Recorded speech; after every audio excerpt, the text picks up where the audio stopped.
ఇప్పుడు మా hit TV స్టూడియోలో ఉన్న ఈ guest very remarkable.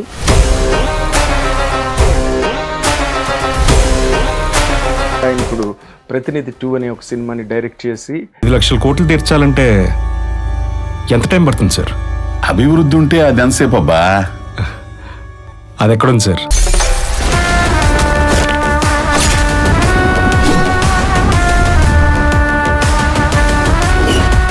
Pawan Kalyan గారు ఇన్స్పిరేషన్ ఏమైనా ఉందా క్యారెక్టర్కి? ప్రశ్నించాలి, ప్రశ్నిస్తానని చెప్పి అంటే పవన్ కళ్యాణ్ గారు ప్రశ్నించడానికి పార్టీ పెట్టారు. జర్నలిస్ట్ ప్రశ్నించడానికి జర్నలిస్ట్ పుడతాడు.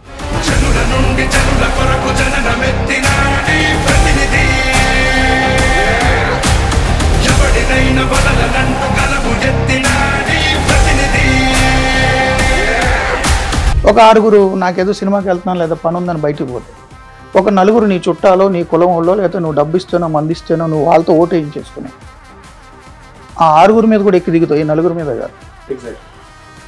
తప్పు ఎవరిదా? 6 కాదా? ఓటు వేయడానికి నువ్వు ఉండాలా వద్దా? నువ్వు డ్రైవర్ని పెట్టుకోవాలంటే అతని సర్వీస్ ఏంటో చూసి పెట్టుకుంటావు.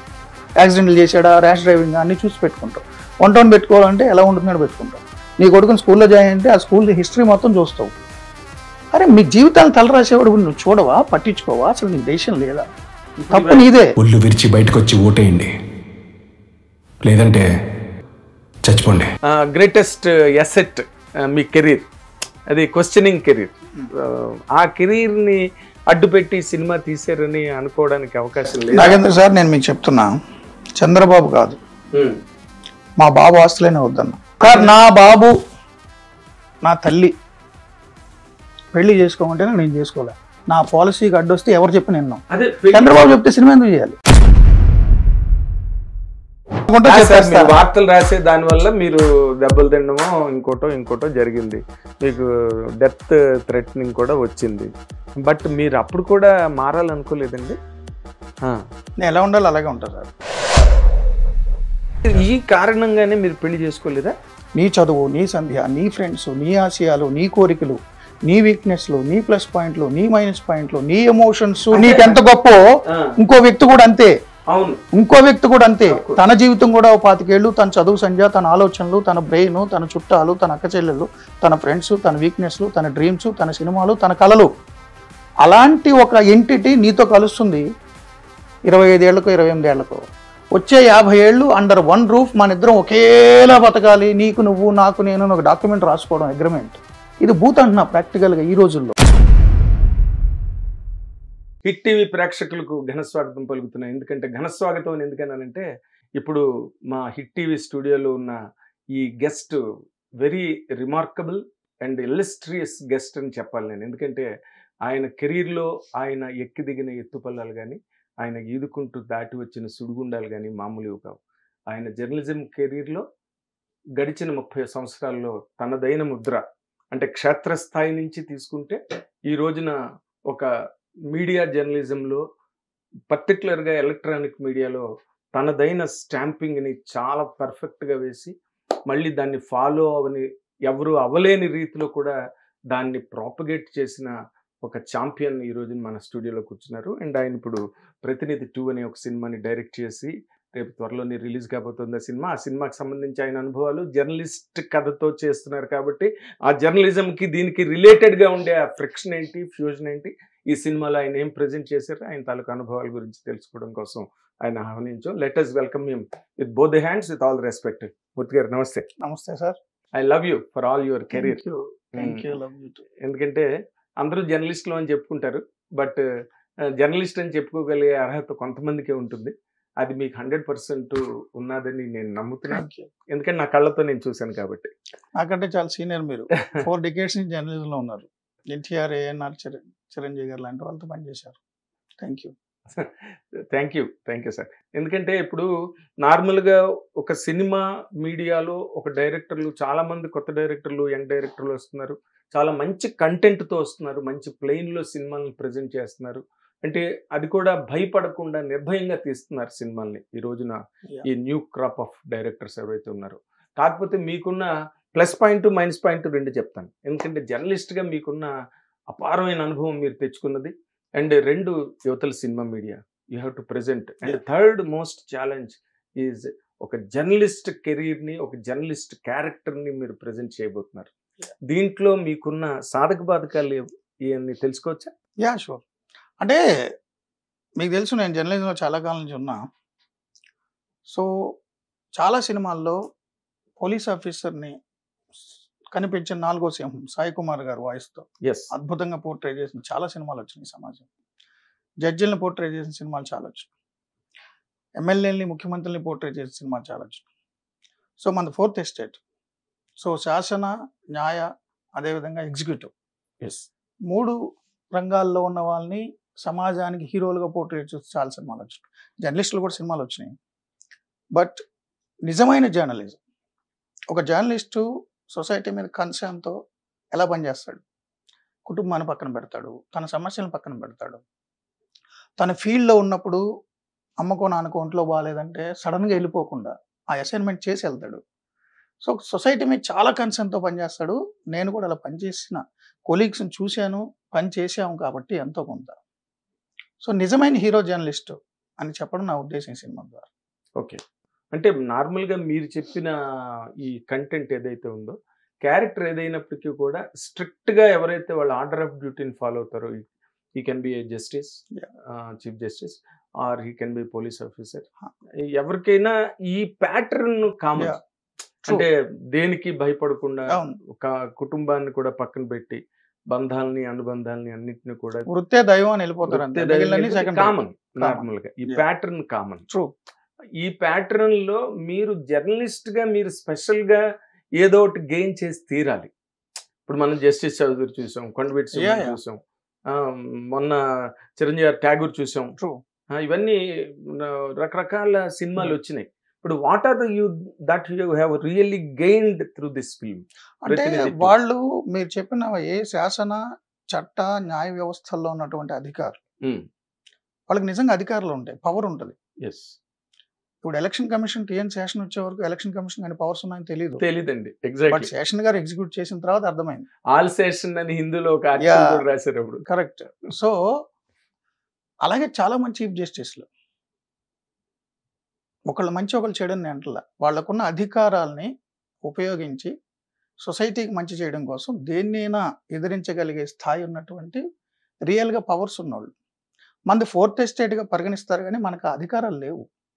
ఆర్టికల్ 19(1)A భారత రాజ్యాంగం ఇచ్చిన భావ ప్రకటన స్వేచ్ఛ ఆధారం చేసుకునే మీడియా. సో దాని ప్రకారం భావ ప్రకటన స్వేచ్ఛలో భాగంగా మనకు అనేక చట్టాలు, జడ్జిమెంట్లు ఇవన్నీ తర్వాత వచ్చినాయి అనుబంధంగా. సో పోలీస్కి ఉన్న పవర్ మనకు లేదు, జడ్జికి ఉన్న పవర్ మనకు లేదు, ఒక ఎమ్మెల్యేకో, మంత్రికో, ముఖ్యమంత్రికో, ప్రధానికో ఉన్న పవర్ మనకు లేదు. కానీ ప్రజల తరపున మనం ఆ పవర్లో ఉన్న వాళ్ళని ఎదిరించి పోరాడాలి.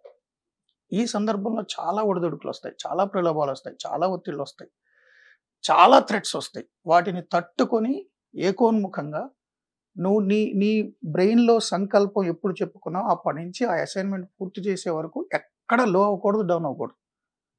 ఎత్తుగడ నుంచి మొత్తం దానికి తెరపడే వరకు అదే సంకల్పంతో, అదే బలంతో, అదే మనోబలంతో పనిచేయాలి జర్నలిస్ట్ అయితే. సో మీరు చెప్పిన మిగిలిన క్యారెక్టర్లకి వాళ్ళకి అధికార వ్యవస్థ ఉంటుంది, వాళ్ళకి జనరల్గా అధికారులు ఉన్నాయి, నాకు అధికారం లేదు, కానీ అధికారులతో ఫైట్ చేయాలి.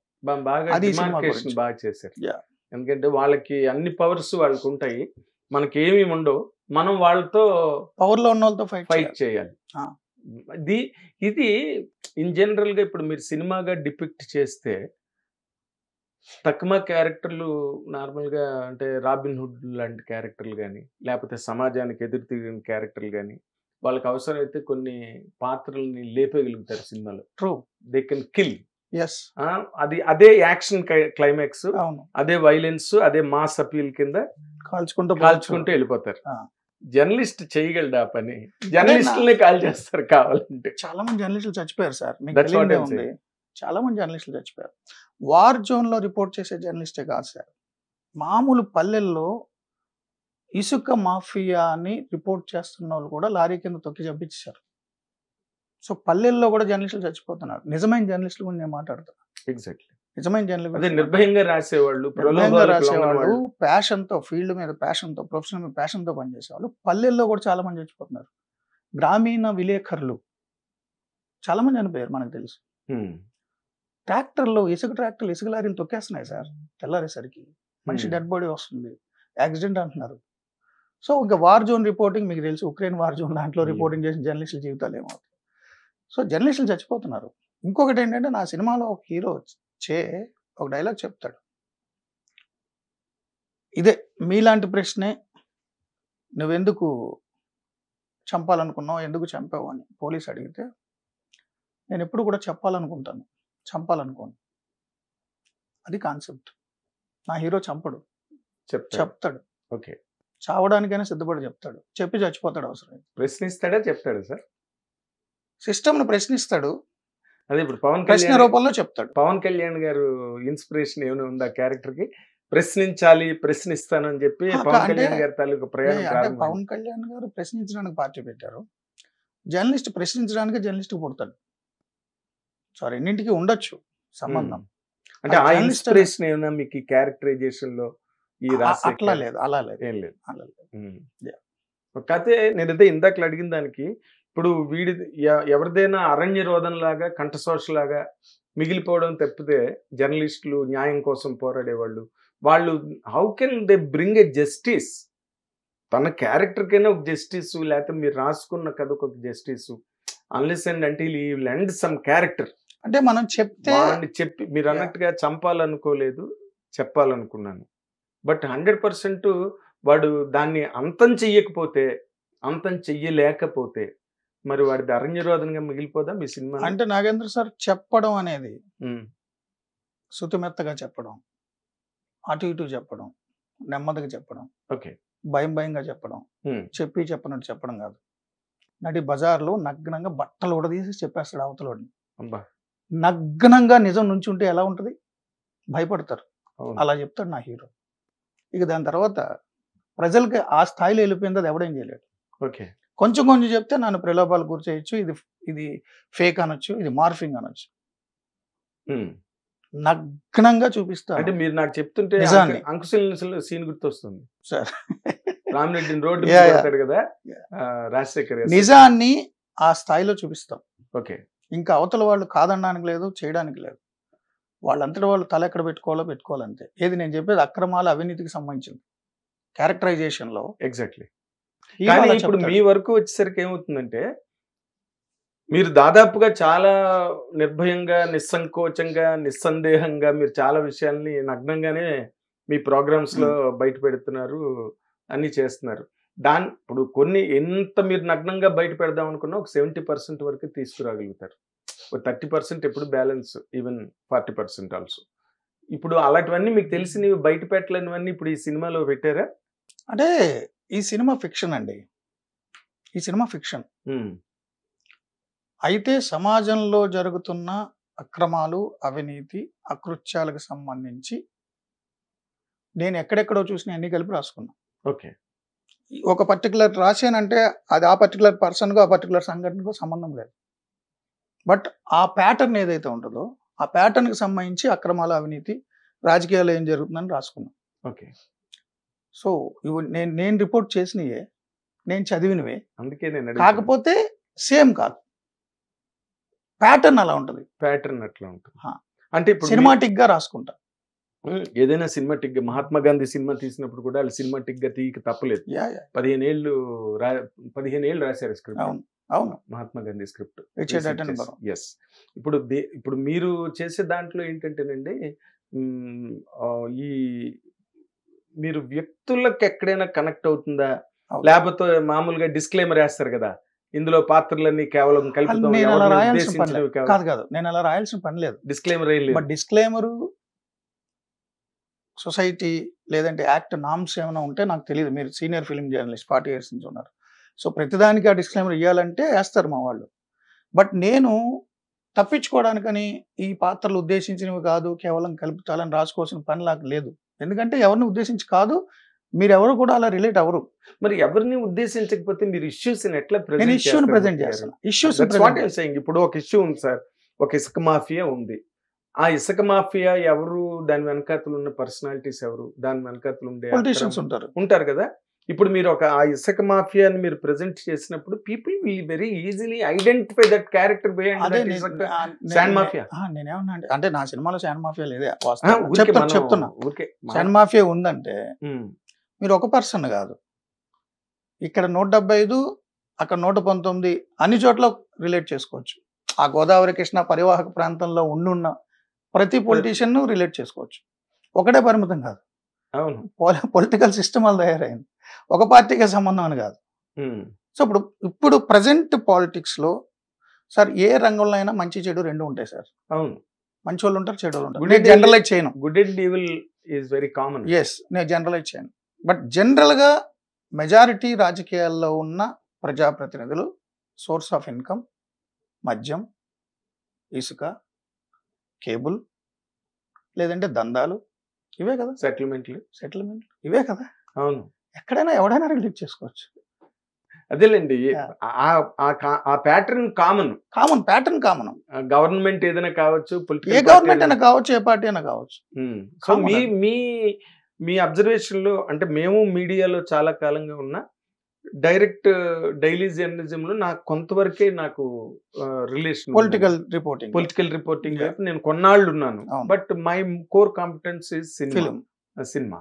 సో మీరు నార్మల్ గా మీ కోర్ కాంపిటెన్స్ అది కాబట్టి మీరు చూసిన దానిలో అసలు ఈ కైండ్ ఆఫ్ అక్రమాలు కానీ లేకపోతే ఇటువంటి అన్యాయాలు, దారుణాలు సమాజంలో జరగడం, అండ్ ప్రభుత్వాధినేతలు లేక ప్రతిపక్ష నేతలు కూడా ప్రభుత్వాధినేతలతో చేతులు కలిపి స్వప్రయోజనాల కోసం చాలా మ్యాచ్ ఫిక్సింగ్లు ఉంటాయి కదా. అసలు దాన్ని చాలా నియోజకవర్గాల్లో అపోజిషన్ లీడర్, సిట్టింగ్ ఎమ్మెల్యే శని ఆదివారాల్లో ఎక్కడో కలుస్తారు ఫామ్ హౌస్లు. ఇక్కడ మాత్రం కార్యకర్తలు కొట్టు చచ్చిపోతారు, కేసులు పెట్టించుకుంటారు, తలలు పగిలిపోతారు. చాలా చూసాం సార్. అందుకే నేను అడుగుతున్నా. ఇప్పుడు నేను అదే మొన్న జరిగిన ప్రెస్ మీట్ లో కూడా నా ఇన్క్విజిటివ్నెస్, నా క్యూరియాసిటీ ఏంటంటే, ఇప్పుడు మీరు you're gateway now today to Telugu cinema. ఈ ప్యాటర్న్ రేపు బాలీవుడ్ లో కూడా సరిపోవచ్చు, మూడొంతులు ఎక్కడైనా ఒకటే కామన్. ఇప్పుడు నేను తీసిన సినిమాకి సంబంధించి నేషనల్ పాలిటిక్స్ లో ఉన్న తీరు కూడా ఉంటుంది. బాలీవుడ్ కి సింక్ అయ్యింది, మలయాళంకి సింక్ అయ్యింది, అన్ని లాంగ్వేజ్ కి సింక్ అయ్యింది. Wherever politics is there, wherever politicians are there, wherever journalists are there. True journalists. True. ఇప్పుడు నేను అదే ఈవెన్ ఇంటర్నేషనల్ పాలిటిక్స్ లో కూడా యుఎస్ లో ఏం జరుగుతుంది, ట్రంప్ పబ్లిసిటీ తీరు ఎలా ఉంది, బైడెన్ అడ్మినిస్ట్రేషన్ ప్రచారం తీరు ఎలా ఉంది, నార్త్ కొరియాలో పరిస్థితి చూసాం, చైనాలో చూసాం. So across the globe order of the day politics లో ఆ పొలిటీషియన్ యాటిట్యూడ్ని బట్టి చాలా దారుణాలు జరుగుతాయి. ఒక స్టేటే కాదు, యూనివర్సల్ యాక్సెప్టెన్స్ ఉంటుంది నా మూవీకి. దట్స్ వాట్ ఐమ్ ఆస్కింగ్ అండి. ఎందుకంటే ఇది ఎక్కడైనా కామన్ ప్రాక్టీస్ కదా దీంట్లోని. But where the justice is lost అండి, న్యాయం ఎక్కడ మిస్ అయిపోతున్నది? ప్రజల నుంచి. ప్రజలు తప్పు. ఎలా అంటే సార్, ఇప్పుడు ఈ రూమ్ లో మనం 10 మంది ఉన్నాం, చిన్న యూనిట్ గా తీసుకుందాం. ఈ 10 మంది ఒకరిని ఎన్నుకోవాలి. ఎందుకంటే రోజువారీ వాళ్ళ పనులు వాళ్ళు చేసుకోలేరు కాబట్టి డెమోక్రసీ వచ్చింది. ఇప్పుడు దేశంలో ఉన్న అందరూ కోర్టుకు వెళ్ళి తాము వాదించుకోలేరు. పర్సన్ ఇన్ పర్సన్ వాదించుకోలేరు. సో వాళ్ళ తరపున లాయర్ ఉంటాడు. సో దేశంలో ఉన్న వాళ్ళందరూ చట్టసభల్లోకి వెళ్ళి చట్టాలు చేయలేరు కాబట్టి వాళ్ళ తరపున ఒక పీపుల్స్ ప్రతినిధి అదే మీ టైటిల్. సో ఈ నేపథ్యంలో ప్రజలు తమ తరపున ఒక ప్రతినిధిని ఎన్నుకోవాలి. ఎన్నుకున్న వ్యక్తికి అంటే సిస్టమ్ ఉంటుంది, ముఖ్యమంత్రి, ప్రధానమంత్రి, వాళ్ళకి ఎన్ని హక్కులు ఉన్నాయి, అధికారులు ఉన్నాయి. సో నీ జీవితాలని, నీ తలరాతలను రాసేటటువంటి వ్యక్తులను ఎన్నుకొని నీకున్న అధికారాలను వాడికి కట్టబెడుతున్నావు. నిన్నే కాదు, నీ తర్వాత తరాల తలరాతలను కూడా వాడు శాసిస్తాడు. 5 ఏళ్ళు అధికారంలో ఉండి వాడు రాసి వెళ్ళిపోతాడు. మీకు బ్రిటిష్ వాడు రాసిన చట్టాలు కూడా ఇప్పుడు కూడా అమల్లో ఉన్నాయి కదా. మొన్న కదా ఇప్పుడు సిఆర్పిసిలు, ఐపీసీలు మొన్న ఏదో పేర్లు మార్చారు. సో ఒకసారి చట్టం తయారైందంటే దాని వ్యవస్థను బట్టి కంటిన్యూ అవుతుంటుంది. మీరు ఊపిరి పీల్చుకోవాలన్నా మీరు ఎంచుకున్న ప్రభుత్వం తీసుకున్న పాలసీలను బట్టే ఉంటుంది. ఢిల్లీలో ఉన్న ప్రజలు ఎందుకు ఎక్కువ ఎయిర్ పొల్యూషన్ పీల్చుకోవాల్సి వస్తుంది?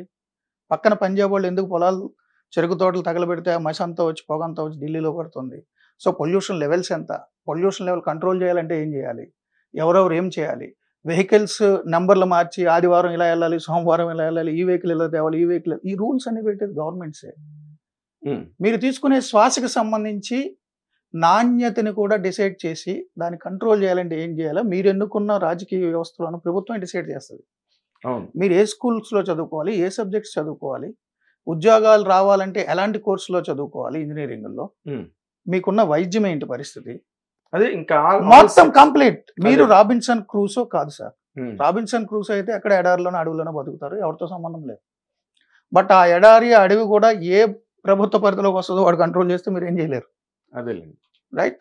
సో మీరు ఈ భూమి మీద ఉన్నారంటే ఏదో ఒక ప్రభుత్వం కంట్రోల్లో మీరు ఉండాలి. ఎస్. డెమోక్రసీలో ఆ ప్రభుత్వం నిర్ణయించే అధికారం నీది. నువ్వు నిర్ణయించకుండా వదిలేసి దాన్ని సీరియస్గా తీసుకోకుండా ఇప్పుడు ఈ రూమ్లో ఉన్న 10 మందిలో మెజారిటీ వాళ్ళు ఎవరిని ఎన్నుకుంటే వాడికి అధికారం ఇచ్చి నన్ను శాసించే అధికారం నీకు ఇచ్చేటప్పుడు ఒక 6 నాకేదో సినిమాకి వెళ్తున్నాను లేదా పని ఉందని బయటికి పోతే ఒక 4 నీ చుట్టాలో నీ కులం వాళ్ళో లేకపోతే నువ్వు డబ్బిస్తేనో మందిస్తేనో నువ్వు వాళ్ళతో ఓటు వేయించేసుకుని ఆ 6 మీద కూడా ఎక్కి దిగుతావు, ఈ 4 మీద కాదు. ఎగ్జాక్ట్లీ. తప్పు ఎవరిదా? 6 కాదా? ఓటు వేయడానికి నువ్వు ఉండాలా వద్దా? ఉండాలి. నీ ఓటు నువ్వు వేసుకోవాలి కదా. ఎవరికైనా వేసుకో, అవును. ఎవరికైనా వేసుకో, ఎవరినో ఒకటి గెలిపించు అంటున్నా. లేదా ఎవరినో ఒకరిని ఓడించు, బట్ నువ్వు ఓటు ఎగ్జిక్యూట్ చేయి. లేదా వాళ్ళిద్దరూ పనికిరాని వాళ్ళని చెప్పు, నోట ద్వారా వెళ్ళు. తర్వాతే నాకు సిగ్గు వస్తుంది. ఎక్కువ మంది నన్ను తిరస్కరించారు అయినా కానీ పవర్లో ఉన్నాను మార్చుకుంటాడు బుద్ధి. ఓకే. సో ఏదో ఒకటి ఓటు వేయడానికి వెళ్ళి అంటున్నా. అదేలేండి. 1952 నుంచి ఇప్పటి వరకు జనరల్గా పంచాయతీ నుంచి పార్లమెంట్ వరకు యావరేజ్ చూస్తే 60% నుంచి పోలింగ్ జరగలే. 40% మంది బయట ఉన్నారు. మొన్న తమిళనాడులో 70% జరిగిందంటండి. అదే యావరేజ్ చెప్పాను నేను, అన్నీ కలిపితే. ఒక్కొక్క చోట 90 జరిగినవి కూడా ఉన్నాయి, ఒక్కొక్క చోట 98 జరిగితే రీపోలింగ్ పెట్టారు అనుమానం వచ్చి. అది నేను చెప్పట్లే, జనరల్ గా యావరేజ్ అన్ని ఆన్ యావరేజ్ అలా జరిగినప్పుడు ఆ 40% మంది ఎవరు? చదువుకున్నవాళ్ళు, బుద్ధిజీవులు, సమాజం గురించి మాట్లాడుతుంటారు. అదేలేండి. నేను కేబీఆర్ పార్క్ లో వాక్ చేస్తా సార్. చాలా మంది ఐపీఎస్లు, ఐఏఎస్లు, politicians, ministers, MLA, X ministers, ex chief ministers అందరూ వాక్ చేస్తుంటారు, తగులుతుంటారు. అక్కడ గ్రూపులుగా ఏర్పడి మాట్లాడుకుంటారు. ఏంటి సమాజం, ఈ రూల్ ఏంటి, ఈ యాక్ట్ ఏంటి, ఈ రూలింగ్ ఏంటి, వాడేమన్నాడు, వీడేమన్నాడు, ఈ చట్టం ఎందుకు వచ్చింది, వాళ్ళ కష్టాలు ఏంటి, ఆ పోలీసులు తీరేంటి, ఆ అరెస్టులు ఏంటి. ఆ రోజు పేపర్లో వచ్చిన అన్నిటి మీద డిబేట్స్ జరుగుతాయి. చర్చలు జరిగిపోతాయి. ఖచ్చితంగా చర్చలు జరుపుతారు, సొల్యూషన్స్ కూడా చెప్తుంటారు వాళ్ళ ఎక్స్పీరియన్స్ బట్టి. నేను వింటా ఉంటా. పోలింగ్ ఉంటుంది కదా, పోలింగ్ రోజు వాళ్ళు ఓటుకి వెళ్ళట్లేదు చాలా మంది. ఏముందండి రాజకీయం, ఎవరిని ఎన్నుకోవాలి మనం అంటారు. అరే నువ్వు ఎవరిని ఎన్నుకోవడం కాదురా, ఎవరిని ఎన్నుకోవద్దు కూడా నీ చేతిలోనే ఉంది కదా. అవును. సో ఎలక్షన్ రోజు ఇన్ని క్లాసులు చెప్తావు, సమాజం గురించి ఇంత కన్సర్న్తో మాట్లాడే వ్యక్తి ఎలక్షన్ రోజు ఓటుకి వెళ్ళవు. 4 సంవత్సరాల 364 రోజులు సమాజం గురించే మాట్లాడతాడు. ఒక్కరోజు మాత్రం ఆ ఒక్కరోజు ఓటుకి వెళ్ళడు. ఏంది అంత నిర్లక్ష్యం? నీకేం పని ఉందా? దీన్ని మించిన పనే ఉంది నీకు? నువ్వు డ్రైవర్ని పెట్టుకోవాలంటే అతని సర్వీస్ ఏంటో చూసి పెట్టుకుంటావు. యాక్సిడెంట్లు చేశాడా, ర్యాష్ డ్రైవింగ్ అన్ని చూసి పెట్టుకుంటావు. వంటని పెట్టుకోవాలంటే ఎలా ఉంటుందో పెట్టుకుంటావు. నీ కొడుకుని స్కూల్లో జాయిన్ అంటే ఆ స్కూల్ హిస్టరీ మొత్తం చూస్తావు. అరే మీ జీవితాలను తలరాసేవాడు నువ్వు చూడవా, పట్టించుకోవా? అసలు నీకు డెసిషన్ లేదా? ఇప్పుడు నీదే. ఈ చర్చ అంతా ఉందండి సినిమాలో. ఒక మోనోలాగ్ లో ఉంటుంది, ఒక పర్టికులర్ ఇన్సిడెంట్ కి సంబంధించి మోనోలాగ్ లో ఉంటుంది. అందుకనే టీజర్ లో ఉంటది, ఈ నువ్వు ఓటయ్యి ఎవరో ఒకరిని వేసుకో, లేదంటే దేశం వదిలి వెళ్ళిపో, లేదంటే చచ్చిపో. దేశానికి భారం కదా నువ్వు. అవును, అనవసరమైన పాపులేషన్ కదా కదా. సార్ ఇప్పుడు రాజు బ్యాడ్గా ఉంటే రాజుని తిడతాం సార్. ఉత్తర కొరియాలో కిమ్ ఇలాంటి వాడు తిడతావు. రాజు బ్యాడ్గా ఉంటే ఆ దేశాన్ని తిడతారు, రాజ్యాన్ని తిడతారు. శ్రీకృష్ణదేవరాయలు గొప్ప వ్యక్తి, ఆ రాజ్యాన్ని పొగిడారు. అశోకుడు చెట్లు నాటించను, ఆ రాజును పొగిడారు. సో తొగ్లక్ ఎలాంటి వాడు ఇప్పుడు కూడా తిడుతున్నారు. ఔరంగజేబ్ ఎలాంటి వాడు, తండ్రిని చంపేశాడు, ఇలాంటి ఇప్పుడు కూడా తిడుతున్నారు. అవును, ఇవన్నీ తిడతారు. అంటే రాజులు కాబట్టి. అక్కడ వరకు ఎందుకు వెళ్ళిపోతారు? గాంధీ గారిని తిడుతున్నారు, నెహ్రూ గారిని అనేది రాజులు కాబట్టి, నియంతలు కాబట్టి వాళ్ళు నువ్వు తిడతావు. ప్రజాస్వామ్యంలో నువ్వే రాజురా, నువ్వే ఎన్నుకో, వాడు నీ సేవకుడు వాడు. అవును, ఈజ్ ది ఆర్బిట్రేటర్. సో నీ సేవకుడు తప్పయ్యాడంటే నువ్వే తప్పు, నియమించినోడు నీదే తప్పు, పట్టించుకోకపోతే నీదే తప్పు, ప్రజలదే తప్పు. ఇప్పుడు నార్మల్ గా ఇప్పుడు ఈ కాంటెంపరీ ఇష్యూస్ చాలా నడిచినాయి మా కళ్ళు ఎదురుగుండానే. ఎప్పుడు మనం ఇండిపెండెన్స్ డేస్, చరిత్ర, జవహర్లాల్ నెహ్రూ, నాథురామ్ గడ్సే, గాంధీ గురించి మాట్లాడుకున్నట్ల ఇప్పుడు ఈ రోజున మన కళ్ళ ముందు జరుగుతున్న పార్టీలు, గవర్నమెంట్స్ గురించి ఆలోచించుకుంటే, ఇప్పుడు ఏదో జగన్మోహన్ రెడ్డి గారు ఏమో మద్యపాన నిషేధం చేస్తానన్నారు, తర్వాత మళ్ళీ లిక్కర్ అంతా కూడా అక్కడ ఏర్లే ప్రవహించింది. ఇక్కడ తెలంగాణలో కేసీఆర్ గారు ఏమో డబుల్ బెడ్రూమ్ ఇల్లు కట్టిస్తానని చెప్పారు, అది జరగలేదు. అలాంటివేవో జరగలేదు అనే ఇష్యూస్, వాటి వెనకాతలు ఉండే కీలకమైన కారణాలు ఇవన్నీ కూడా ప్రభుత్వ వైఫల్యాల కిందే వస్తాయి కదా. Hmm. ప్రజలకి మేనిఫెస్టోలో చెప్పినవి నెరవేర్చకపోతే అవన్నీ ప్రభుత్వ వైఫల్యాల కిందే వస్తాయి. బట్ ఇలాంటి ఇష్యూస్ ఏమైనా హ్యాండిల్ చేశారండి ప్రెసెంట్ అంటే కాంటెంపరీ నా- chief ministers? No no no నా సినిమా 2 గంటల 10 నిమిషాలు 2 గంటల 15 నిమిషాలు ఫైనల్ ఎడిట్ అయిపోయింది. 2 గంటల 15 నిమిషాలు 20 సెకండ్లు అనుకోండి. అదేలేండి, అక్యురేట్ టైటిల్స్ తో కలిపి టైటిల్స్ తో కలిపి రోలింగ్ టైటిల్స్ తో కలిపి అన్ని కలిపి అన్ని కలుపుకుంది. రేఖ తన 2 గాజుల మీద అన్ని వేయాలి కదా అవును యాడ్స్, అవును. అన్నిటితో కలిపి అంత ఈ ఉంటుంది. నగరానికి ఏమైంది యాడ్ Yeah. దగ్గర నుంచి? డ్యూరేషన్ ఉంటుంది. ఇందులో నేను ప్రస్తుతం ఉన్న ప్రభుత్వాల వైఫల్యాలు, స్కీమ్లు, ఇచ్చిన హామీలు వీటి ఏదని డిస్కస్ చేసే టైం నాకు లేదు. ఓకే, మరి ఎలా మూర్తి గారు నాకున్న ఇవన్నీ ఆలోచన- జరుగుతున్నావు కదా ఇప్పుడు, రేపు జరుగుతున్నాయి. ఎలక్షన్ ముందు సినిమా వెళ్తుంది. సో నేనేమన్నా అంటే నాది డాక్యుమెంటరీ కాదు, ప్రోపగండా మూవీ కాదు, నాది ఫక్త్ కమర్షియల్ మూవీ. ఇంతకు ముందు జర్నలిస్టులకు సంబంధించి కూడా సినిమాలు వచ్చినాయి సార్. రంగం సినిమా వచ్చింది, అవును ఆ హీరో ఫోటో జర్నలిస్ట్. సో ఆ విస్తృతిని బట్టి ఉంటుంది సబ్జెక్ట్.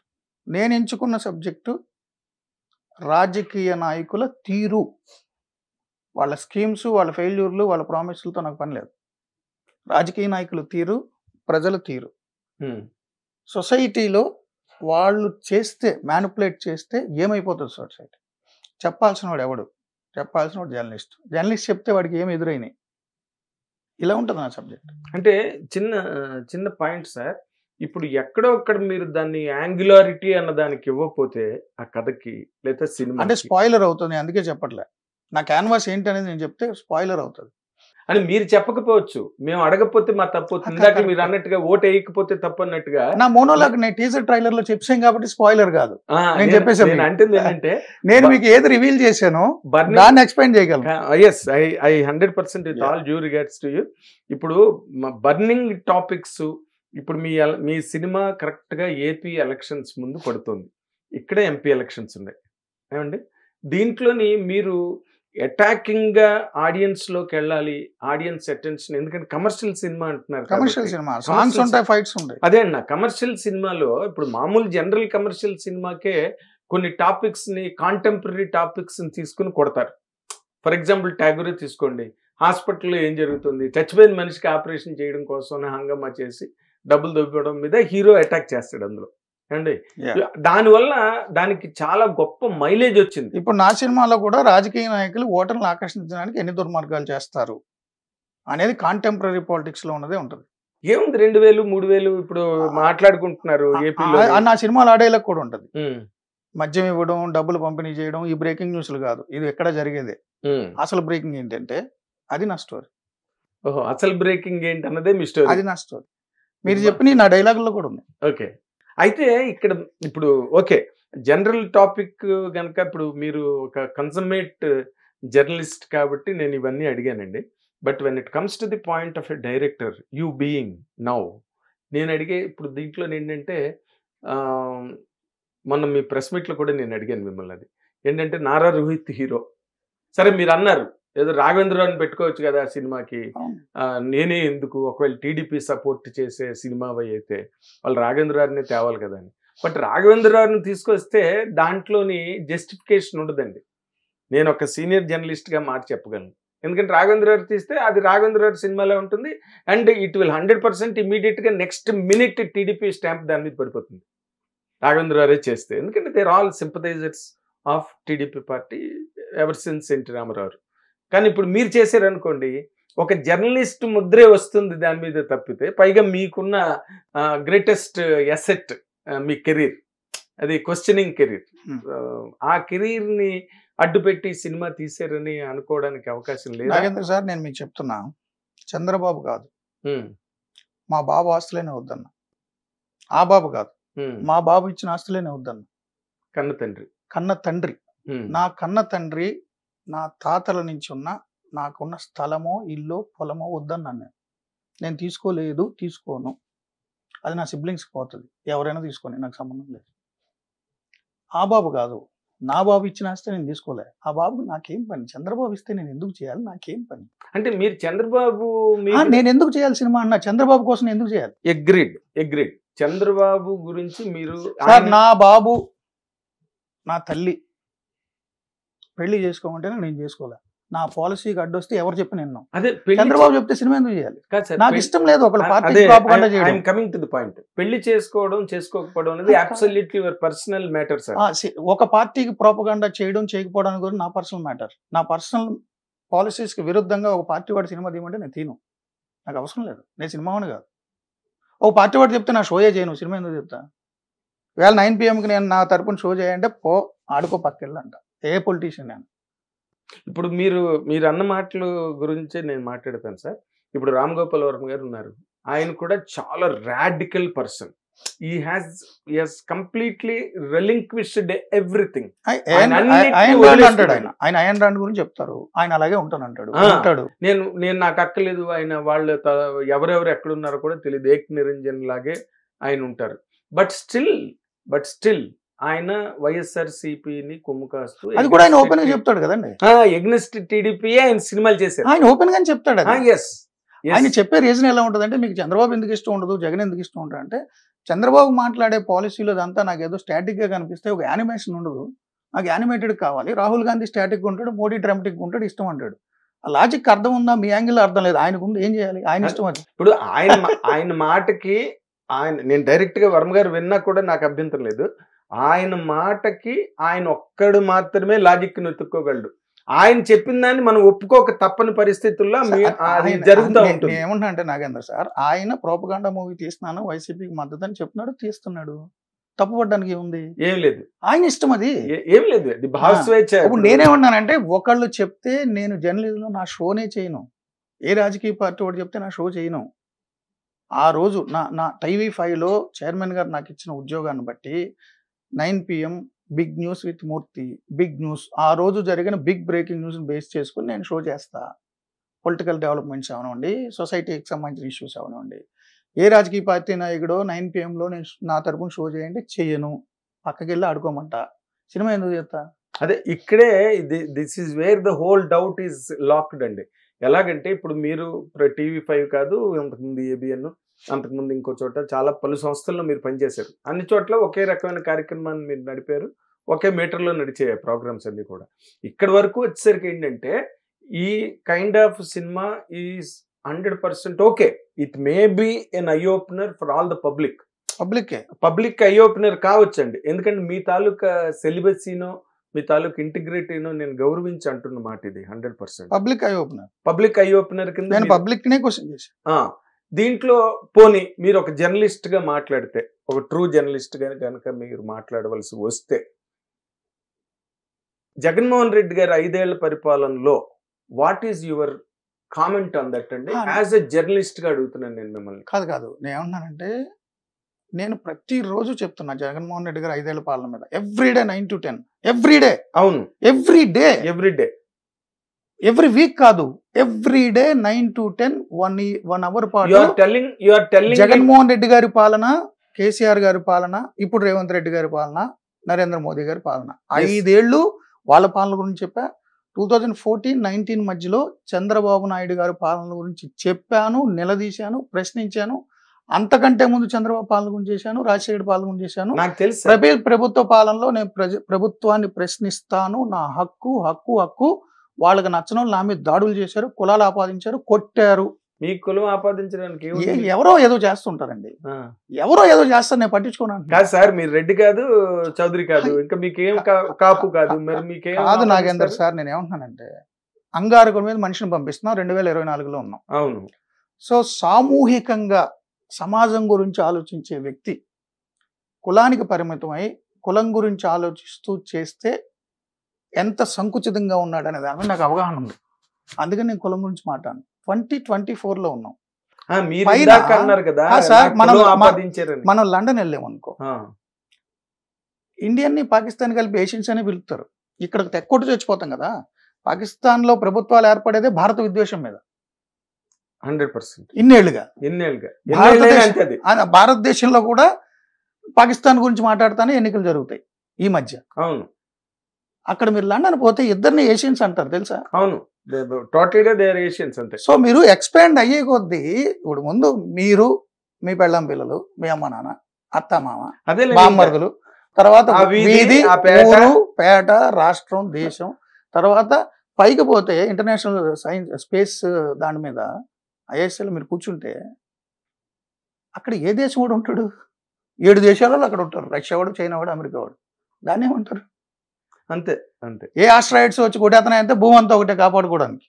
అదే ఇప్పుడు సో అలా విస్తృతం అవుతుంటుందండి. మన కులం గురించి ఏం మాట్లాడతాం? కానీ కొంతమంది మాట్లాడుకుంటారు. అదే మీరు అన్న మాటలోంచి అదే అండి, మీరు అన్నదే చెప్తున్నా. కూడా ఆపాదించారు అంటే మీకేముంది అంటే కులం అని చాలా మంది అంటుంటారు సార్, వీడు అది వీడి ఇది అని నాతో అంటుంటారు. నేను ట్రోలింగ్ స్క్రోలింగ్ నేను లెక్క పట్టించుకోను సార్. అది బట్ అంటుంటే నాకు నవ్వు వస్తుంది. మీరు ఇంత ఫైరీ జర్నలిస్ట్ అయినప్పుడు ట్రాలింగ్ స్క్రోలింగ్ నేను చూడను సార్. చేస్తుంటే నేను షో చేసిన తర్వాత నేను చూడను. నేను ఇందాక కమింగ్ బ్యాక్, మీరు మీ ఛానల్లో మీరు ప్రతిరోజు జగన్మోహన్ రెడ్డి గారు అదే అంటున్నా, దాని గురించి నేను పని కట్టుకుని మా స్టూడియోలో కాదు. నాగేంద్ర సార్ నేను ఏమంటున్నానంటే అవుట్ ఆఫ్ కాంటెక్స్ట్ వెళ్తుంది. ఇప్పుడు ఈ సందర్భంలో మూవీ ఇంటర్వ్యూలో మూర్తితో ఇంటర్వ్యూలో నేను సార్ అవుట్ ఆఫ్ కాంటెక్స్ట్ వెళ్తుంది. నేను ఎందుకన్నా I'm articulate enough to drive this to our content of the film 100%. నేను రిలేటెడ్ గానే మాట్లాడుతున్నాను. అందుకని నేను అంటున్నా, you do not know what my next question is. I got it. నేను ఏమంటున్నానంటే నా సినిమాలో నా యొక్క పర్సనల్ టేక్, ప్రొఫెషనల్ గా నేను చేసే టేక్ ఏది ఉందో అది నా సినిమాని ఇన్ఫ్లుయెన్స్ చేయదు. నా సినిమా కంటెంట్ వేరు. అదే మీరు కంప్లీట్ గా ఫక్త్ కమర్షియల్ సినిమా అని చెప్తున్నారు కదా. ఫక్త్ కమర్షియల్ సినిమా. మీరే ఆశ్చర్యపోతారు. వ్యక్తిగతంగా మిత్రుడైన నాగేంద్ర గారిని సినిమా రిలీజ్ కంటే ముందు నేను చూపిస్తున్నా, మీరు అప్పుడు చెప్తారు.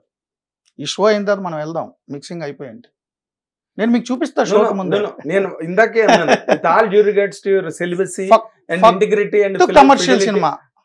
సార్ నేను సినిమా లవర్ని, సినిమా మీద నాకు ప్యాషన్ ఉంది, థియేటర్ మీద ప్యాషన్ ఉంది.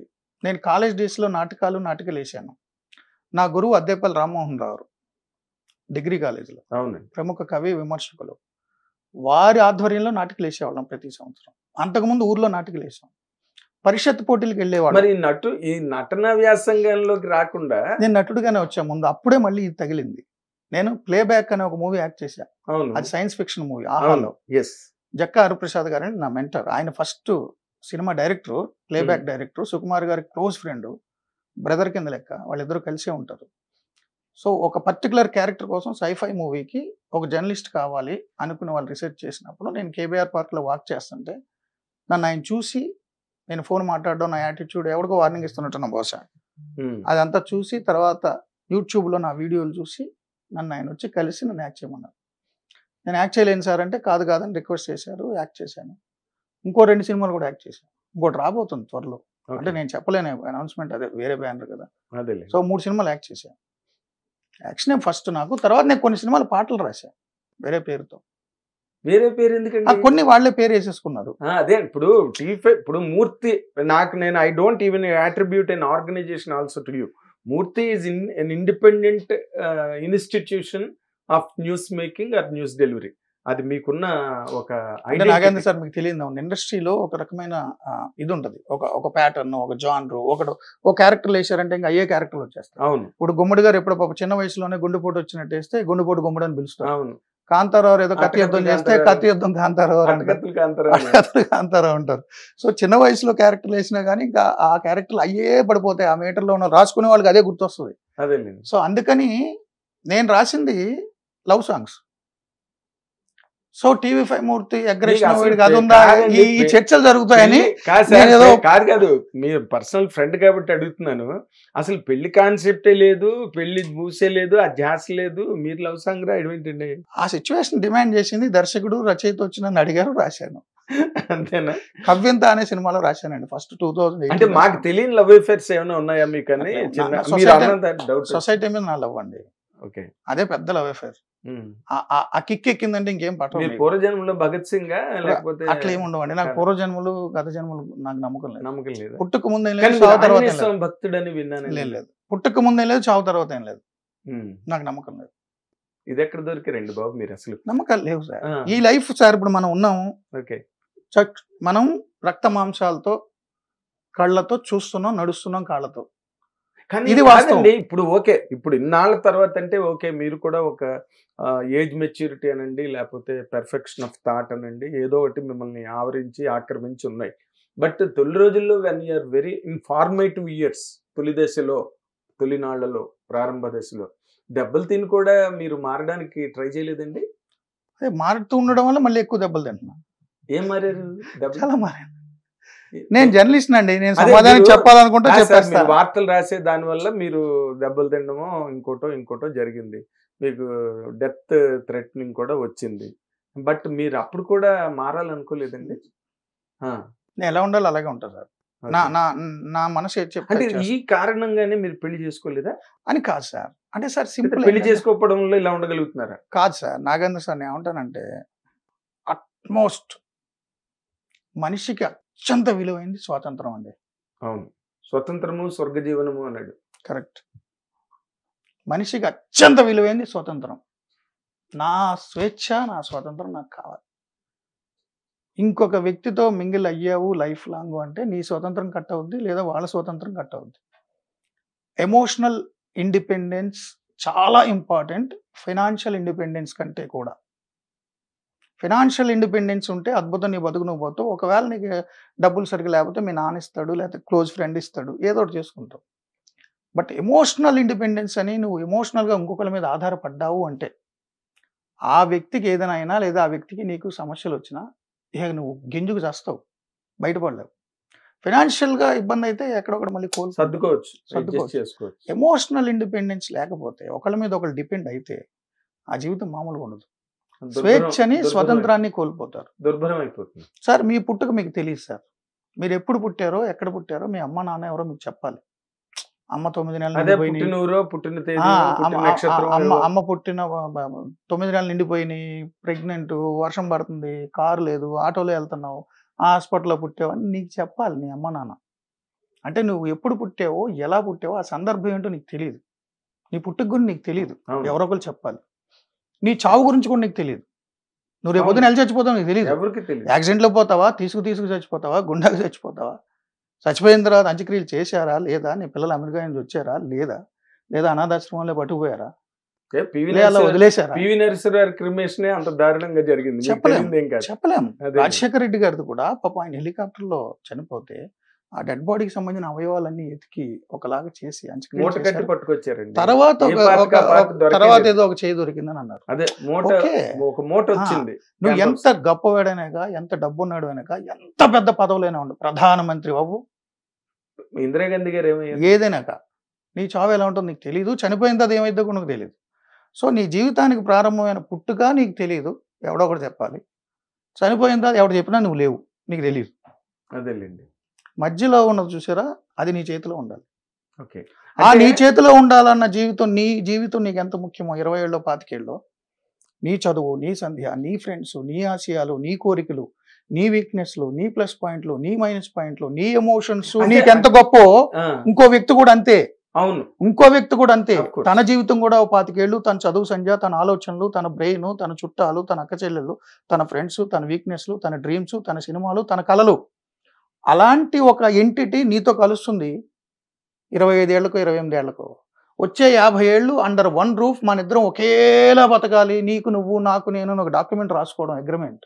ఇది బూత్ అంటున్నా ప్రాక్టికల్ గా ఈ రోజుల్లో. అంటే ఇప్పుడు జరుగుతున్నవన్నీ బూత్ అంటే నా ఉద్దేశం వేరే మీనింగ్ కాదు, అవని పని అని, ట్యాబు అని మీ యా ఉద్దేశం. ట్యాబు అని. సో ఇలా చేసినప్పుడు దానికి కట్టుబడి ఉండడం కోసం, కమిట్ అయి ఉండడం కోసం మీరిద్దరు పడే సంఘర్షణలో హిపోక్రటిక్ గా బిహేవ్ చేయాల్సి వస్తుంది, లేదు అడ్జస్ట్ అవ్వాల్సి వస్తుంది, లేదు తన కోసం. ఇప్పుడు నన్ను కాదని వచ్చి నా జీవితంలోకి తను వస్తే, నా ఆలోచనలు, నా ఆశయాలంటే నేను ఇలాగే ఉంటానంటే తను ఎంత బాధపడుతుంది. అలాగా So- అవ్వచ్చు, లేకపోతే మీరు కంట్రోల్ అయితే మీ ఆశయాలు దెబ్బతినొచ్చు. ఆశయాలు దెబ్బ, స్వేచ్ఛ తందైనా పోద్ది, నాదైనా పోద్ది, స్వతంత్రం నాదైనా పోద్ది, తందైనా పోద్ది. ఆ రెండు కనుక కరెక్ట్ గా కలిస్తే ఇంకొక పుట్టుక. ఆ రెండు ఇబ్బంది అయితే నిత్యం చావే. అంత ఇబ్బంది ఎందుకు పడాలంటున్నాను నేను. నేనేమన్నా పెద్ద హీరోనా, నా కోసం త్యాగాలు చేసి ఎవరు రావక్కర్లేదు అంటున్నా. ఉమ్. వ్యక్తిగతంగా నా స్వేచ్ఛ నాది సార్, నా స్వతంత్రం నాది. సార్ మీరు ఇందులో 2 ద్వైతీభావాలు ఉన్నాయి సార్, సెల్ఫ్ కాంట్రాక్టరీ పాయింట్లు ఉండవు. ఉన్నాయి. నేను అడగబోయే క్వశ్చన్, ఇప్పుడు మీరేమో మొదటి నుంచి మీకు సినిమా అంటే ఇంట్రెస్ట్ అని చెప్పారు. Yeah. ఇప్పుడు ఈ సినిమా చేయడం అన్నది కేవలం నేను సమాజాన్ని ప్రశ్నించడం కోసం, లేకపోతే ఇది ఒక ప్రశ్న రూపంగా ఈ సినిమాను తయారు చేస్తున్నారు, సెల్ఫ్లెస్ గా ఒక జస్టిస్ కోసం పోరాడే నా హీరో సినిమా. అంటున్నా, అదే నా హీరో. సార్ మీ హీరో కాదు సార్, అక్కడ మీరే హీరో, ఓన్లీ యూ విల్ అదే. Make him act. According to your script, according to your scene. Yes అంటే మీరే hero అక్కడ. నేనేమంటున్నానంటే నాగేంద్ర సార్, నాకు సినిమా ప్యాషన్, ద్వైతీభావం లేదని మీకు ఎక్స్ప్లెయిన్ చేయడం కోసం చెప్తున్నా. నాకు సినిమా ప్యాషన్, నటన అంటే ఇష్టం, సినిమా మీద చాలా ముందు నుంచి కోరికతో ఉన్నా, ప్యాషన్తో ఉన్నా. నేను తీసే మొదటి సినిమా నాకు దగ్గరగా ఉన్న, నాకు ఈజీగా ఉన్న, నా ఎక్స్పీరియన్స్తో కూడిన కంటెంట్తో చేస్తున్నా. Of course. Okay, cinema passion కాబట్టి సమాజము న్యాయమే చేస్తున్నాను కాదు. నా సెకండ్ సినిమా వేరే, నా థర్డ్ సినిమా వేరే, రామ్ కాములు అవి కూడా ఉంటాయి. ఈ సినిమా తర్వాత పెద్ద సో నా సినిమా ప్యాషనే కాదు సార్. ఈ సినిమా తర్వాత నేను కూడా ఒక టాప్ నాచ్ డైరెక్టర్ అవుతానని నమ్మకం మీకు ఉన్నదా? అంటే సార్ నాగేంద్ర గారు, నేను ఈ మూమెంట్లో లివ్ చేస్తా, నేను ఈ మూమెంట్ని నమ్ముతా, ఈ సెకండ్ నమ్ముతా, ఈ సెకండ్ జీవిస్తా. నేను గతం తలుచుకుని బాధపడను, ఫ్యూచర్ తలుచుకుని కోరికలు పెట్టేసుకుని అప్సెట్ అవను. ఈ క్షణాన్ని నేను జీవిస్తా, పూర్తిగా జీవిస్తా ఈ క్షణాన్ని. ఇప్పుడు నేను నాగేంద్ర గారితో ఉన్నా, నాగేంద్ర గారితో నేను చేస్తున్న ఇంటర్వ్యూ ఫుల్గా ఎంజాయ్ చేస్తా. ఈ తర్వాత నేను మ్యూజిక్ దగ్గరికి వెళ్ళాలా, మిక్సింగ్ దగ్గరికి వెళ్ళాలా ఆలోచన నాకు దగ్గర రాదు. అదే అది అయిన తర్వాత దాంట్లో బతికేస్తా. అప్పుడు నాగేంద్ర ఇంటర్వ్యూ ఏం తప్పు చెప్పాను, ఏం మాట్లాడి నాకు చూడను కూడా నేను. అదే ఈ క్షణాన్ని గడుపుతా, ఇదే జీవితం. అయితే ఓకే, ఇప్పుడు మిమ్మల్ని డైరెక్టర్గా మాత్రమే అడుగుతా.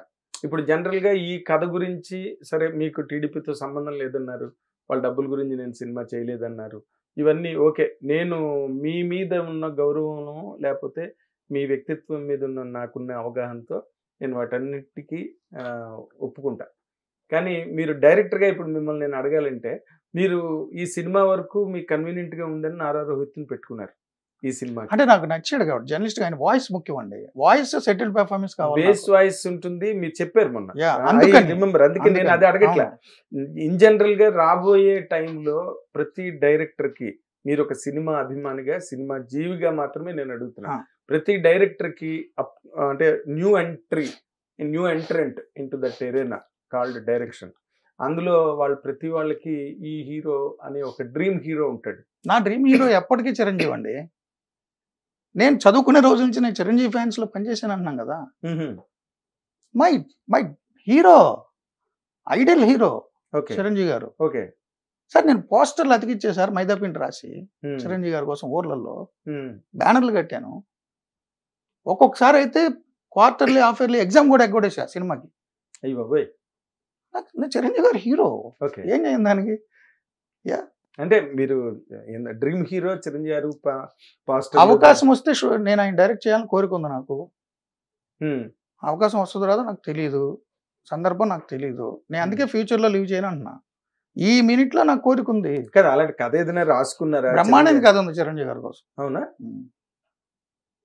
ప్రభాస్ గారికి కూడా ఉంది. అవునా? మంచి అద్భుతమైన వాక్చాతుర్యం ఉండి డైలాగ్ మాడ్యులేషన్లో టాలీవుడ్లోనే కాదు బాలీవుడ్లో కూడా తిరుగులేని డైలాగ్ డెలివరీ ఉన్న జూనియర్ ఎన్టీఆర్కి సంబంధించి కూడా చేయాలని ఉంది.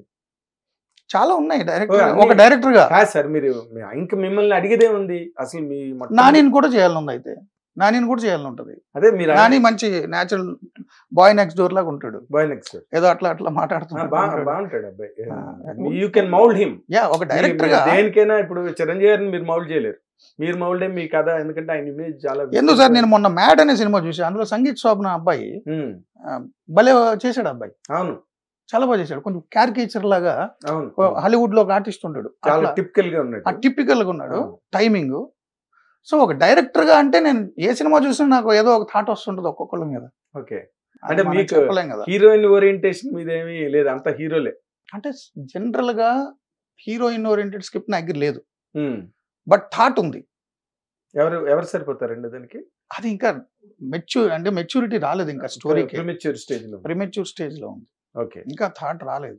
ఓకే, అంటే ఈ మన ప్రతినిధి 2 వరకు గనక మనం మాట్లాడుకుంటే ఇది అంటే ఆడియన్స్ ని ఎంటర్టైన్ చేసి. నేను చెప్పడం మర్చిపోయా మీకు, ఆ మ్యాడ్ సినిమాలో స్టోరీ నెరేట్ చేసే క్యారెక్టర్ ఒకటి ఉంటుంది ఫస్ట్. కర్లింగ్ హీరో, అదంతా స్టోరీ అతనే నెరేట్ చేస్తాడు. అవును, నాకు ఆర్టిస్ట్ కూడా నచ్చాడు, చాలా నచ్చాడు నాకు ఆ మ్యాడ్ సినిమా. ఎందుకో అంటే టిపికల్ గా అది ఆ ఫిల్మే టిపికల్ ఫిల్మ్. సో కంప్లీట్ గా ఒక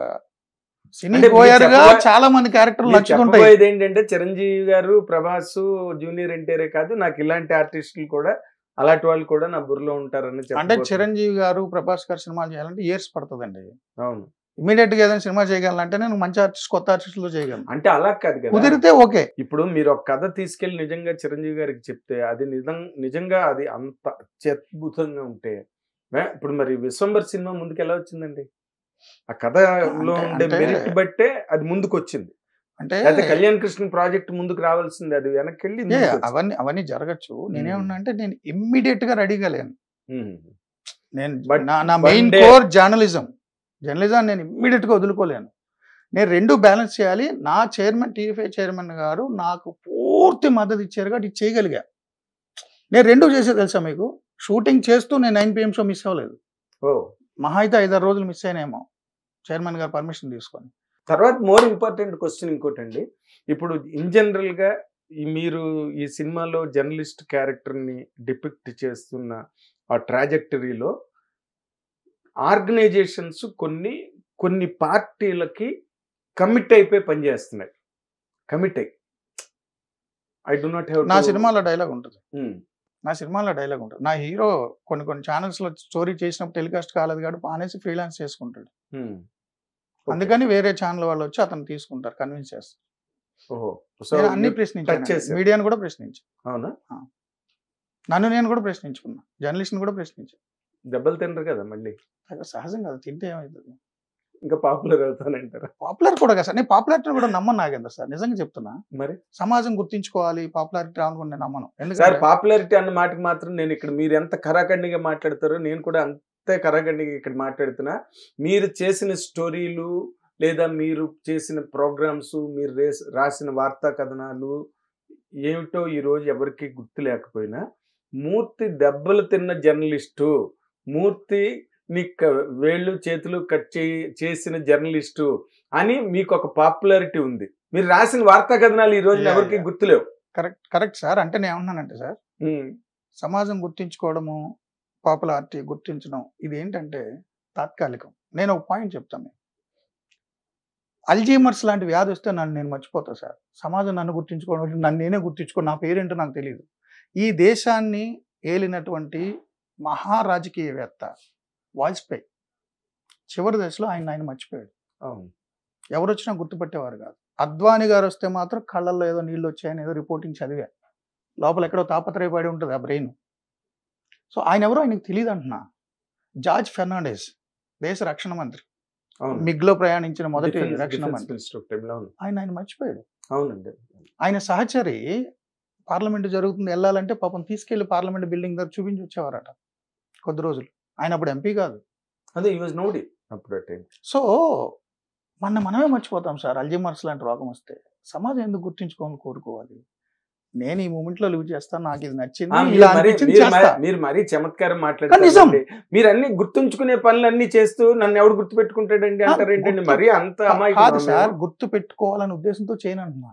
బట్ చేసేవన్నీ అవే పనులు చేస్తాను. నాకు నచ్చింది కాబట్టి చేస్తా, నాకు నచ్చింది కాబట్టి నా జీవితం ఇది కాబట్టి చేస్తా. జనం గుర్తు పెట్టుకోవచ్చు, అదే పెట్టుకోవాలని కోరికతో నేను చేయను. ఇప్పుడు మీరు జనరల్ గా ఒక లవ్ స్టోరీయో లేకపోతే ఇంకేదో రామ్ కామ్ చేస్తాను నేను. మీరు ఇప్పుడు ఈ సినిమాతో మార్కులు కొట్టేసి ఈ సినిమాతో డైరెక్టర్ గా టాప్ నాచ్ డైరెక్టర్ అని గుర్తింపు తెచ్చేసుకుని అప్పుడు దాని ఎన్కేజ్మెంట్ తో మీరు రామ్ కామ్ చేస్తారు. నాకు మీ ట్రాజెక్టరీ అర్థమైంది. ఒక చమత్కారం ఉన్నాడని విషయం మీరు ఒప్పుకోకపోతే, లేకపోతే ఇప్పుడే మీకు అల్జీమర్స్ వచ్చిందని కాదు. నా మాట రండి, ఈ సినిమా కెమెరా స్విచ్ ఆన్ చేసి ఫస్ట్ షాట్ తీయక ముందే రెండో సినిమా నా మిత్రుడు నన్ను చేయమన్నాడు, స్క్రిప్ట్ ఆయనకి ఇచ్చా. నా మిత్రుడు స్టూడియోలో ఉన్నాడు, చూపించకూడదు, మీతో పరిచయం చేశా. చూపిద్దాంలేండి ఒక రోజు, తర్వాత చూపిద్దాం. సో అది జరిగితే జరుగుద్ది, లేకపోతే లేదంటున్నా. బట్ హవెవర్ మూర్తి గారు, మీరు ఒక ఉద్యమం లాగా జర్నలిస్ట్ గా పనిచేశారు. అది అందరూ ఒప్పుకోవాల్సిన నిజం అది. ఎందుకంటే మీరు దేనికి many times you were the centre point of many discussions. ఏం మూర్తి ఇలా ఇష్టం అని మాట్లాడతాడు, ఎవడో ఒకటి వేసేస్తాడు గ్యారంటీగా ఏదో రోజు అని, ఇలాంటి మాటలు మీ గురించి మీ అందరూ మాట్లాడుకునే మా దినచర్యల్లో మీరు కూడా ఒక భాగం. అండ్ మీరు ఈ సినిమాతో వచ్చిన ఆ ట్రూనెస్, ఆ ట్రూత్ఫుల్నెస్ మీ జర్నలిస్ట్ కెరీర్ నుంచి దీనిలోకి ట్రాన్స్ఫర్ అయ్యి ఈ సినిమా కథ అందరినీ రంజింప చేయాలని మీకు డైరెక్టర్గా మంచి పేరు రావాలి. ఎందుకంటే మీరేదో డబ్బు కోసం లేకపోతే ఒక హోదా కోసం చేసే మనిషి గారు కాబట్టి మీరు 100% మీ ప్రయత్నంలో మీరు 100% విజయం సాధించాలి ఒక డైరెక్టర్గా. అండ్ దాని వెనకాతలు ఉన్న జర్నలిస్ట్కి కూడా ఒక జస్టిస్ జరగాలి. మీరు ప్రజెంట్ చేసేది జర్నలిస్ట్ క్యారెక్టర్ కాబట్టి. నా టైటిల్ సీక్వెన్స్లో జర్నలిస్ట్కి ట్రిబ్యూట్గా ఒక యాంథమ్ లాంటి సాంగ్ కూడా పెట్టా జర్నలిస్టులకి. మళ్ళీ మూర్తి అనుకోవద్దు, జర్నలిస్టులకి. అదేలేండి. అంటే మీరు ఆ జర్నలిస్ట్ క్యారెక్టర్ అన్నదాన్ని తెగ ప్రేమించారు, అందుకే మీరు ఇంకొకరిని ప్రేమించడానికి అవకాశం రాలేదు మీకు.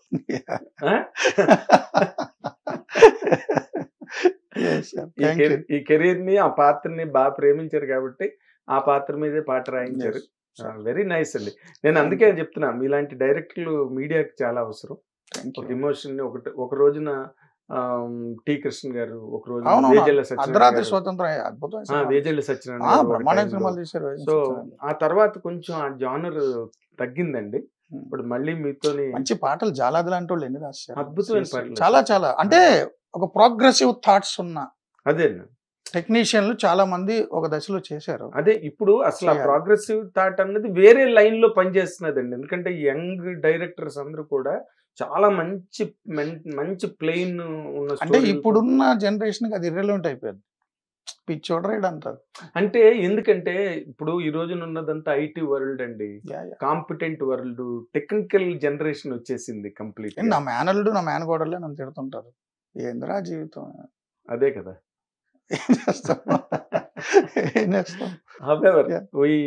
హిట్ టీవీ తరఫున మా hit TV management and hour సిబ్బంది అండ్ అవర్ డియర్ వ్యూయర్స్ అందరి తరఫున కూడా మీకు చాలా ముందుగానే విజయాభినందనలు తెలియజేస్తాను. Thank you sir, thank you so much. మీరు మోస్ట్ సీనియర్ ఫిలిం జర్నలిస్ట్, నాకు మంచి మిత్రులు. మీకు నేను ఇలా కూర్చుని ఇంటర్వ్యూగా మాట్లాడడం నాకు చాలా హ్యాపీగా ఉంది. Thank you. Very good sir, all the very best. ఇది దిస్ ఈజ్ వాట్ మన మూర్తి గారి తాలూకు జర్నీ సినిమా ఇండస్ట్రీలో. అండ్ ఆయన సినిమా అభిమాని బేసిక్గా, తర్వాత జర్నలిస్ట్ ప్రేమికుడు. ఈ రెండింటి మధ్య పాత్రల ప్రయాణంలో ఇప్పుడు ఈ సినిమా ప్రతినిధి 2 అన్నది రాబోతున్నది. ఆ ఫ్యూజను, ఆ ఫ్రిక్షన్, ఆ కెమిస్ట్రీ ఎట్లాగా ఆయన సెట్ చేశారు అన్నది సినిమా చూసిన తర్వాత మనం ఆయన ప్రత్యేకంగా అభినందిద్దాం. అంతవరకు ఆ సినిమా గురించి ఎదురు చూద్దాం. Thank you very much.